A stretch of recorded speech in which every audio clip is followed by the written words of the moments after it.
അപ്പോൾ നമ്മുടെ മഹാലക്ഷ്മി സീരിയലിൻ്റെ പ്രൊമോയിലോട്ട് എല്ലാവർക്കും സ്വാഗതം. അപ്പോൾ നമുക്ക് നമ്മുടെ സീരിയലിൽ ഇപ്പോൾ നമ്മുടെ മഞ്ജുവും നമ്മുടെ സാഗറും ഒരു പുതിയ ജീവിതത്തിലോട്ട് കടന്നു കഴിഞ്ഞു. മാർക്കോയും അവർ സുഹൃത്തുക്കളും ചേർന്ന് അവർക്ക് എല്ലാ സഹായങ്ങളും ചെയ്തു കൊടുക്കുന്നുണ്ട്. അപ്പോൾ അങ്ങനെ ഇരിക്കെ ഇനി സാഗറിന് ഒരു ജോലിയില്ല, അതൊരു വലിയ ഒരു ഘട്ടം തന്നെയാണ്. അപ്പോൾ നമ്മുടെ മാർക്കോ ആലോചിക്കുകയായിരുന്നു, ഇനിയിപ്പോൾ സാഗറിന് എങ്ങനെയെങ്കിലും ഒരു നല്ലൊരു ജോലിയും കൂടെ ആക്കുകയാണെങ്കിൽ അവരെന്തായാലും നല്ല രീതിയിൽ ജീവിച്ചോളൂ. ഇത് കാണുമ്പോൾ കണ്ണൻ സാറിനും മഹാലക്ഷ്മിക്കും അവരോട് എല്ലാം പൊറുക്കാനും പറ്റും എന്ന് കരുതി മാർക്കോ നമ്മുടെ ഡോക്ടർ തോമസിൻ്റെ വീട്ടിലോട്ട് പോവാണ്. കാര്യം അവിടെ ഒരു ഡ്രൈവറുടെ വേക്കൻസി ഉണ്ടെന്ന് പറഞ്ഞിട്ടുണ്ടായിരുന്നു. അപ്പോൾ അതൊന്ന് പോയി തിരക്കാനായിരുന്നു. അങ്ങനെ നമ്മുടെ മാർക്കോ അങ്ങോട്ടേക്ക് ചെന്ന് ഡോക്ടറിനോട് ചോദിക്കുന്നുണ്ട്, ഇവിടെ ഒരു ഡ്രൈവറിൻ്റെ വേക്കൻസി ഉണ്ടെന്ന് പറഞ്ഞല്ലോ. അതെ അതെ, നീ എന്തായാലും നിന്നോളൂ, നിനക്ക് ഞാൻ ഇരട്ടി ശമ്പളം തരാം. അയ്യോ എനിക്കല്ല, എൻ്റെ ഏറ്റവും അടുത്തൊരു ഫ്രണ്ടിന് വേണ്ടിയിട്ടാണ് എന്ന് പറയാം. ആണോ, വിശ്വസിക്കാൻ പറ്റുന്നവനാണോ എന്നൊക്കെ ഡോക്ടർ ചോദിക്കുന്നുണ്ട്. ഒരു കുഴപ്പവുമില്ല, വിശ്വസിക്കാൻ പറ്റുന്നവൻ തന്നെയാണ്, നമുക്ക് ചേർത്ത് നിർത്താനും പറ്റും ഡോക്ടർ എന്നൊക്കെ പറയുന്നുണ്ട്. അപ്പോൾ ആയിക്കോട്ടെ, എന്നാൽ നാളെ മുതൽ വരാൻ പറയും. അല്ല, എനിക്ക് കുറച്ച് കാര്യങ്ങൾ അവനെക്കുറിച്ച് പറയാനുണ്ട്. അപ്പോൾ നമ്മുടെ മാർക്കോ ഇങ്ങനെ നമ്മുടെ കണ്ണൻ സാറിൻ്റെ അനിയത്തി മഞ്ജുവിനെ മേഘനാഥൻ്റെ അടുത്ത് നിന്നും കൂട്ടിക്കൊണ്ട് വരികയും അങ്ങനെ രജിസ്റ്റർ മാരേജ് ചെയ്ത് അവർ ജീവിക്കണം. അവൾ എന്ത് മണ്ടത്തരമാണ് കാണിച്ചത്, ഒരു ചതിയനിൽ നിന്ന് അടുത്തൊരു ചതിയനിലേക്ക് ചാടിയത് പോലെയുള്ള അവസ്ഥയാണല്ലോ. എന്താണ് ഈ മഞ്ജുവിനെ പറ്റിയെന്നൊക്കെ ഡോക്ടർ ചോദിക്കുന്നുണ്ട്. അല്ല, ഇനിയിപ്പോൾ ഞാൻ ഈ സാഗർ എന്ന് പറഞ്ഞവന് ജോലി കൊടുത്താൽ തന്നെയും അതിന് കണ്ണൻ സാറിന് എന്തെങ്കിലും ഒരു ഇഷ്ടക്കുറവോ മറ്റോ ആവോ? ഇല്ലില്ല, അത് കുഴപ്പമൊന്നുമില്ല. കണ്ണൻ സാറിന് അങ്ങനെ ഇഷ്ടക്കുറവുണ്ടോ എന്ന് ചോദിച്ചാൽ അവരെ ജീവിതം എങ്ങനെയൊക്കെയാണ് എന്ന് കണ്ട് നോക്കിയിട്ട് പൊറുക്കും എന്നുള്ള രീതിയിലാണ് കണ്ണൻ സാറും മഹാലക്ഷ്മിയൊക്കെ നിൽക്കുന്നത്. ഓക്കെ, എന്നാൽ പിന്നെ ഒരു കാര്യം ചെയ്യുന്ന, നാളെ തൊട്ട് സാഗറിനോട് ജോലിക്ക് കയറിക്കോളാൻ പറയുന്നുണ്ട് നമ്മുടെ ഡോക്ടർ. അപ്പോൾ നമ്മുടെ പിന്നെ കാണിക്കുന്നത് നമ്മുടെ മാർക്കോ നേരെ പോവാണ്. പോയിട്ട് നമ്മുടെ സാഗറിൻ്റെ അടുത്തും നമ്മുടെ മഞ്ജുവിനോടും പറയുന്നുണ്ട്, ഒരു സന്തോഷ വാർത്ത പറയാനുണ്ട്. അപ്പോൾ നമ്മുടെ മഞ്ജു ചോദിക്കുന്നുണ്ട്, എന്താണ് മാർക്കോ ഏട്ടാ എന്ന് ചോദിക്കുമ്പോൾ അത് നമ്മുടെ സാഗറിനൊരു ജോലി ഞാൻ റെഡിയാക്കിയിട്ടുണ്ട്, ഇങ്ങനെ ഡോക്ടർ തോമസിൻ്റെ അടുത്താണ്. അപ്പോൾ നല്ല രീതിയിൽ വിശ്വാസത്തോടു കൂടി നീ അവിടെ നിൽക്കാമെന്ന് ഞാൻ വാക്ക് കൊടുത്തിട്ടുണ്ട്, അതുകൊണ്ട് നല്ല രീതിയിൽ നിൽക്കുക, ഞാൻ നന്നായിട്ട് നിന്നോളാം, ഒരുപാട് നന്ദിയുണ്ടെന്നൊക്കെ പറഞ്ഞ് സാഗർ സന്തോഷം പറയുന്നുണ്ട്. അപ്പോൾ നമ്മുടെ മാർക്കോ പറയുന്നുണ്ട്, നീ എന്താണെങ്കിലും നല്ലൊരു ജോലി കിട്ടി, ഇനി നന്നായിട്ട് ഒരു കുടുംബമായിട്ടൊക്കെ ജീവിക്കുക, ഒരിക്കലും നമ്മുടെ മഞ്ജുവിൻ്റെ കണ്ണ് നിറയാൻ ഇട വന്നു കഴിഞ്ഞാൽ എൻ്റെ സ്വഭാവം മാറുമെന്നും ഇങ്ങനെ പറയുന്നുണ്ട്. അങ്ങനെ പിറ്റേന്ന് രാവിലെ നമ്മുടെ നമ്മുടെ സാഗറിനെ ജോലിക്കൊക്കെ വിടാനുള്ള എല്ലാ തിരക്കിലും കാര്യങ്ങളിലൊക്കെ ആയിട്ട് മഞ്ജു എല്ലാം ഒരുക്കി വിടാണ്. പുതുതായിട്ട് ജോലിക്കൊക്കെ പോകുന്നില്ല. അങ്ങനെ സ്നേഹത്തോടെ യാത്രയൊക്കെ പറഞ്ഞ് മഞ്ജു അകത്തോട്ട് പോകുന്നു. നമ്മുടെ സാഗർ പോകണേ. അപ്പോൾ മഞ്ജു ഇടയ്ക്ക് പറയുന്നുണ്ട്, മേഘനാഥനെ ശ്രദ്ധിച്ചോണം, അയാൾ എന്തും ചെയ്യാൻ മടിക്കാത്തൊരു ദുഷ്ടനാണ്, അവിടെ എപ്പോഴും ഒരു ചിന്ത വേണം കേട്ടോ എന്നിങ്ങനെ പറയുന്നുണ്ട്. അപ്പോൾ ഓക്കെ എന്നൊക്കെ പറഞ്ഞ് പോവാണ്. അപ്പോൾ ഈ സമയത്ത് നമ്മുടെ മേഘനാഥൻ സ്റ്റേഷനിലോട്ട് പോവാണ്, SIയുടെ അടുത്ത്. അതായത് തൻ്റെ ഭാര്യേനെ സാഗർ എന്ന പേരുള്ള ഒരാൾ ഇങ്ങനെ വിളിച്ചിറക്കിക്കൊണ്ട് പോവുകയും തൻ്റെ ഭാര്യയെ വിട്ടു കിട്ടണം സാറേ എന്നൊക്കെ പറഞ്ഞുകൊണ്ട് വലിയ ആക്ടിങ്ങോട് കൂടിയൊക്കെ സ്റ്റേഷനിൽ ചെന്ന് ഭയങ്കര ഇതായിട്ടൊക്കെ സീനൊക്കെ ഉണ്ടാക്കിയിരിക്കുകയാണ്. അപ്പോൾ തന്നെ അയാൾ പരാതിയൊക്കെ മേടിച്ച ശേഷം പറയുന്നുണ്ട്, എത്രയും പെട്ടെന്ന് തൻ്റെ ഭാര്യേനെ തൻ്റെ അടുത്ത് എത്തിക്കാമെന്ന് SI പറയുന്നുണ്ട്. അങ്ങനെ നമ്മുടെ മേഘനാഥൻ നമ്മുടെ സാഗറിനും മഞ്ജുവിനിട്ടുള്ള 8ൻ്റെ പണി കൊടുക്കുകയാണ്. അങ്ങനെ പോലീസ് SI ബാക്കി പോലീസുകാരുടെ അടുത്ത് എല്ലാവരും വേഗം റെഡിയാവുക, നമുക്കൊരു സ്ഥലത്ത് പോകാനുണ്ടെന്നും പറഞ്ഞ് അവരപ്പോൾ തന്നെ ഇറങ്ങുകയാണ്.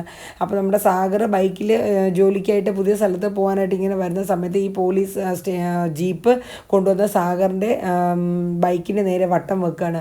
എന്നിട്ട് പറയണേ, നീ മറ്റൊരുത്തൻ്റെ ഭാര്യേനെ അടിച്ചുകൊണ്ട് വന്നിട്ട് നീ ഒന്നും അറിയാത്ത മട്ടിൽ നടക്കാനോടാന്നും ചോദിച്ചുകൊണ്ട് സാഗറിനെ പോലീസ് പൊക്കുകയാണ്. നീ എന്തായാലും ജീപ്പിൽ കയറി, നമുക്ക് എല്ലാ സ്റ്റേഷനിൽ പോയിട്ട് സംസാരിക്കാം, സാർ ഞാൻ ഒരു തെറ്റും ചെയ്തിട്ടില്ല എന്നൊക്കെ സാഗർ പറയുന്നുണ്ട്. അപ്പോൾ ഇതൊക്കെ കേട്ടിട്ട് നമ്മുടെ സാഗർ പോലീസ് ജീപ്പിൽ കയറി സ്റ്റേഷനിലോട്ട് പോവാണ്.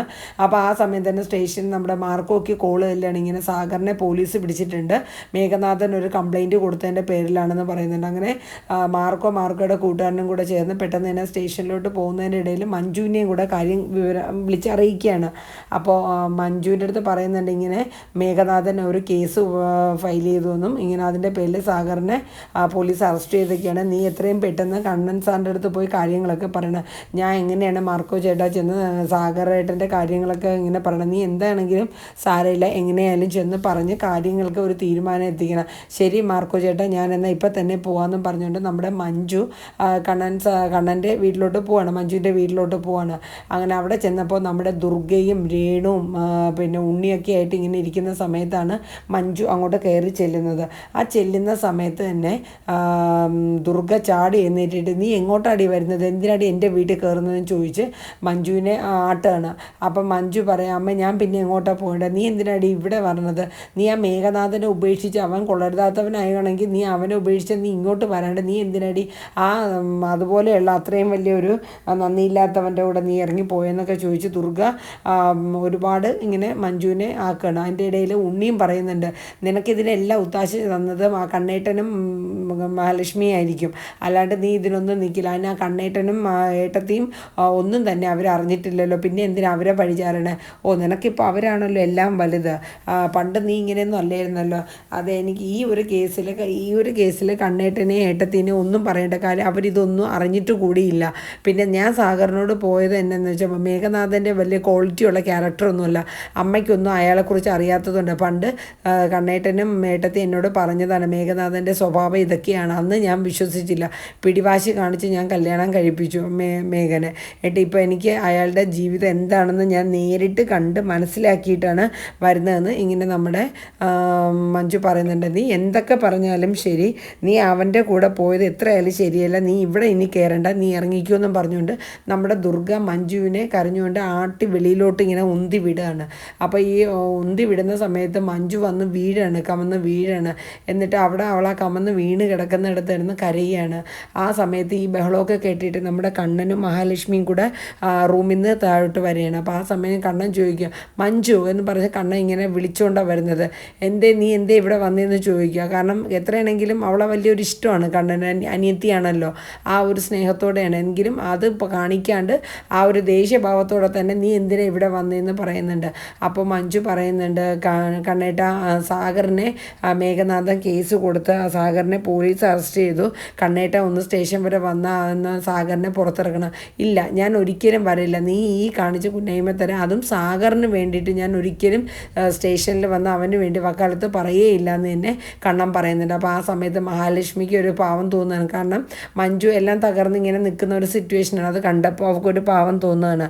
അപ്പം നമ്മുടെ മഹാലക്ഷ്മി പറയുന്നുണ്ട്, കണ്ണേട്ട എന്തായാലും ഇത്രയൊക്കെ ആയില്ലേ, ഇനിയിപ്പോൾ നമ്മൾ എന്ത് വാശി കാണിക്കാനാണ്, എന്തെങ്കിലും ഒരു പോകുംവഴി ചെയ്യണം. അപ്പോൾ കണ്ണൻ പറയുന്നുണ്ട്, ഇല്ല ഒരിക്കലും ഞാൻ ചെയ്യില്ല, നിനക്ക് മേഘനാഥനുമായിട്ടുള്ളൊരു ജീവിതം പറ്റിയില്ല എന്നുണ്ടെങ്കിൽ നീ എന്തുകൊണ്ട് ഇങ്ങോട്ട് വരാത്ത, നിന്നെ ഞാൻ നോക്കിക്കോളാമായിരുന്നല്ലോ, നീ എന്തിനാ ഈ അവൻ്റെ കൂടെ ഇറങ്ങിപ്പോയെന്നൊക്കെ ചോദിച്ച് എല്ലാവരും കൂടെ നമ്മുടെ മഞ്ജുവിനെ ഹരാസ് ചെയ്യുന്ന ഒരു സീനാണ് നമ്മൾ കണ്ടുകൊണ്ടിരിക്കുന്നത്. അപ്പോൾ ഈ വരും എപ്പിസോഡുകളിൽ ഇനി എന്താണ്, ഞാൻ ജസ്റ്റ് ഒരു ഇൻട്രോ മാത്രമാണ് പറഞ്ഞത്. അപ്പോൾ വരും ദിവസങ്ങളിൽ എന്തൊക്കെ മാറ്റങ്ങളാണ് നമുക്ക് നമ്മുടെ ഈ മഹാലക്ഷ്മി സീരിയലിൽ വരുന്നതെന്ന് നമുക്ക് നോക്കാം. സാഗർ ഇനി അഴിക്കുള്ളിലായിരിക്കുമോ, മേഘനാഥൻ കൊടുത്ത 8ൻ്റെ പണി മഞ്ജുവിൻ്റെയും സാഗറിൻ്റെയും ജീവിതത്തിനെ എത്രത്തോളം ഇനി ബാധിക്കുമെന്നും, കണ്ണൻ ഇനി നേരിട്ട് മഞ്ജുവിന് വേണ്ടി സാഗറിനെ ജാമ്യത്തിൽ ഇറക്കാൻ പോകുമോ എന്നുള്ളതൊക്കെ നമുക്ക് വരും എപ്പിസോഡുകളിലൂടെ തന്നെ നമുക്ക് മനസ്സിലാക്കാം.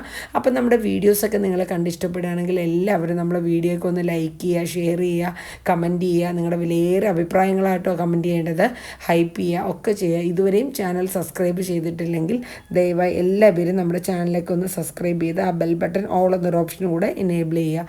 അപ്പോൾ ഇത്രയേ ഉള്ളൂ. നാളെ നല്ലൊരു പ്രൊമോ വീഡിയോയുമായി നിങ്ങളുടെ മുന്നിൽ വരാം. Tata, bye bye.